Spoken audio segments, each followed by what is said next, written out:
On to Kansas City, baby. On to Kansas City. Here we're going on to the divisional round of the playoffs. Week 19, going against the Kansas City Chiefs, seeking our 9th win in a row.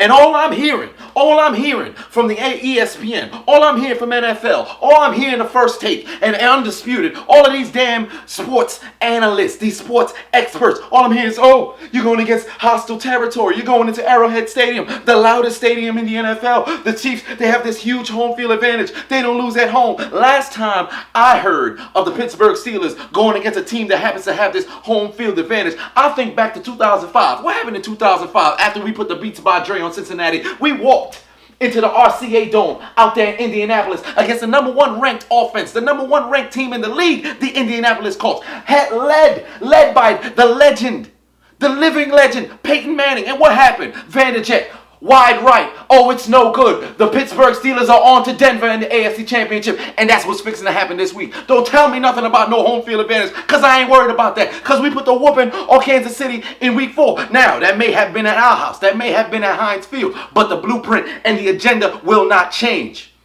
Kansas City will lose this Sunday, and let me tell you why. They only got 2 offensive weapons. Don't tell me nothing about Alex Smith. Alex Smith only threw 15 touchdowns. Big Ben can get into another car accident. I would hope it wouldn't happen because we need you to continue to play. But he could get into a motorcycle accident and throw 17 touchdowns. 2 more than Alex Smith on a bad leg or no arm. He could throw without no arms. He could put the football in between. He could go to Mike Tomlin and say, put the football in between my face mask. And he could throw it to Antonio Brown all day without no arms. Alex Smith is an average QB, a game manager. He can't get it done. And don't talk about the ground game. You want to talk about Spencer Ware, because Jamal Charles, he lost both of his knees. I feel bad for him because he can't be a part of the playoff run. We're going to talk about Spencer Ware. The man only scored 2 touchdowns in the last 2 months and a half. He hasn't went over 100 yards in over 3 months. I'm not worried about the man. He's nothing special. You want to talk about Jeremy Maclin? He hasn't been the same since he left Philly. As far as I'm concerned, there's only 2 people on the Kansas City offense. We got Tyreek Hill, who should be the Rookie of the Year. If Zeke and Dak didn't exist, he would be the Rookie of the Year. And we also have Travis Kelce, Mr. Catch and Kelce himself, Mr. E Network. Oh, I'm going to catch another woman. I want to date a lady from every state. Guess what you're going to be catching this weekend? A bunch of L's, buddy, because you're not getting in the end zone, and your team is going to stay at home because you're not on the road. You don't have to go home. You're going to be home. So you can stay there because you're not going anywhere. Week 20. You're not going anywhere. The AFC Championship, because you're not going to be there, buddy. Defense. Pittsburgh, I'm talking to you now. Defense, stay consistent, because people seem to get this misconception. I've been saying it every video since week 16. No defense in the league has been better than the Pittsburgh Steelers since week 11. And it seems people just don't take that into consideration. For some apparent reason, when ESPN, when NFL Network, when all these other networks are talking about, oh, the most sexiest picks for the Super Bowl, Pittsburgh against Dallas, Pittsburgh against Green Bay, Pittsburgh against Seattle, Pittsburgh against Atlanta. You're talking about all these other teams. Oh, it looked good in the Super Bowl. For some apparent reason, in every single poll, the Pittsburgh Steelers are not favored to win the game. You still got Kansas City winning the game. So let me tell you something, because you seem to disrespect our team, all right? Because since 1970, there's been no team that's been more dominant than the Pittsburgh Steelers. Who's got the most wins in NFL history since the NFL and AFL merger in 1970? Who? That's right, the Pittsburgh Steelers. Who's appeared in the playoffs more than the Pittsburgh Steelers?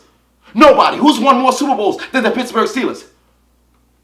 Nobody. So as far as I'm concerned, we are the best franchise in the league since 1970. So you better put some respect on our name. Oh, Big Ben, he's only won 2 playoff games in the last 5 years. Oh, let me tell you something. Okay, 2011, we had to go against Tim Tebow with the backing of a deity. The man was basically Jesus himself in the playoffs. But you know what? I'll give you guys that one. 2012, didn't make the playoffs. 2013, didn't make the playoffs. 2014, Mr. Reggie Nelson wanted to go target Le'Veon Bell. Now we're going into the playoffs without a running back. 2015, we lost Le'Veon Bell and we lost Antonio Brown, and we still was one Fitzgerald Toussaint fumble away from going to the AFC Championship. So as far as I'm concerned, do not disrespect the Pittsburgh Steelers. You better stop talking about the past and talk about the present, because we won 9 straight games, and you better put some damn respect on our name. Big Ben Roethlisberger is still at the helm, at the QB. Don't tell me nothing about no walking boot, because he's not hurt. He's not hurt. You saw the smile on his face. It's a ruse, because you guys about to get hoodwinked, bamboozled, flabbergasted, and get eliminated because you're sleeping on Big Ben.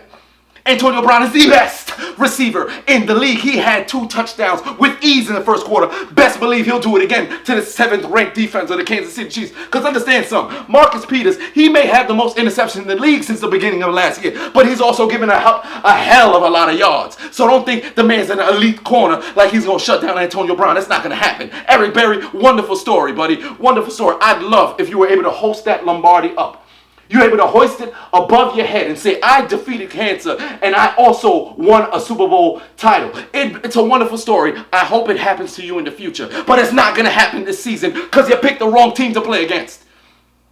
It's not going to happen. None of you guys are going to be able to hoist that Lombardi trophy because you're going home and the Pittsburgh Steelers are going to continue to run amok against the damn people in the playoffs. We're going to destroy everybody who's in our path. We're picking up the number 9 straight wins. I'm going to see you after the game because we're going to be victorious. As far as I'm concerned, it doesn't matter who's in front of us. They're going to get destroyed. I'm going to be watching close on Saturday against Houston and New England because we all know New England's going to put the Beats by Dre on Houston. So I'm getting ready for Foxborough, but I'm not looking past Kansas City. You guys can put up a wonderful fight, but you will fall. You will fall to the 6th time, eventually to be the 7-time Super Bowl champion. Here we go, buddy. Here we go. On to Kansas City. Destroy Kansas City this Sunday. Destroy them.